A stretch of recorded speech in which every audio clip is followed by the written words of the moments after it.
cast your vote responsibly. ఒక్క నిమిషం sir, అంటే మొన్న మీరు నంద్యాల వెళ్ళారు కదా, మీ ఫ్రెండ్ కోసం వెళ్ళారు, మరి దానిపైన కొద్దిగా సోషల్ మీడియాలో వస్తుంది ఏంటి అసలు? Firstly, I would like to tell I'm not politically aligned with any party అండి. నాకు ఒఫిషియల్గా ఏ పార్టీతో సంబంధం లేదు. I'm neutral to all parties. నా అనే వ్యక్తులు ఏ పార్టీలో ఉన్నా పార్టీకి సంబంధం లేకుండా నేను వ్యక్తిగతంగా వాళ్ళకి నా సపోర్ట్ ఇస్తాను. It could be my uncle Pawan Kalyan garu. My love and support is always there for him. And లేదంటే నా ఫ్రెండ్ నంద్యాలలో రవి గారు అవ్వచ్చు, లేదంటే రేపు మా మావయ్య గారు చంద్రశేఖర్ రెడ్డి గారు కావచ్చు, లేదంటే రేపు మా బన్నివాస్ కావచ్చు, ఎవరైనా కావచ్చు. పార్టీకి సంబంధం లేకుండా నేను వాళ్ళకి మద్దతు ఇస్తాను. And my support will be that to my close people.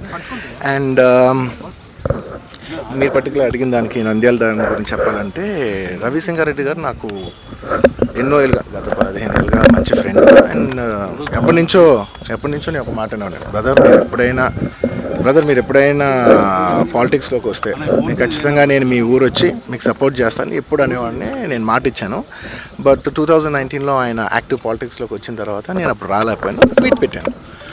ఈ 2024కి వచ్చేసరికి అప్పటి నుంచి నా మనసులో ఉంది, అదే ఇలా మాట ఇచ్చాం కదా, ఖచ్చితంగా వచ్చి ఒకసారి నాకు కనపడాలని నా మనసులో ఉంది. అండ్ ఈసారి ఎలక్షన్లో ఆయన నించుందని తెలిసింది అంటే నేనే ఫోన్ చేసి, బ్రదర్ చెప్పాను కదా ఇలా వస్తానని, నేను వద్దాం అనుకుంటున్నాను చెప్పాను. వచ్చాను, నేను మా వైఫ్ పర్సనల్గా వచ్చి ఆయన ఊరు విజిట్ చేసి ఆయన ఇంటికి వెళ్ళి ఆయన్ని ఒక గుడ్ విల్ జెస్చర్ కింద ఆయన కలిసి బెస్ట్ విషెస్ చెప్పేసి వచ్చేసాను. భవిష్యత్తులో అల్లు అర్జున్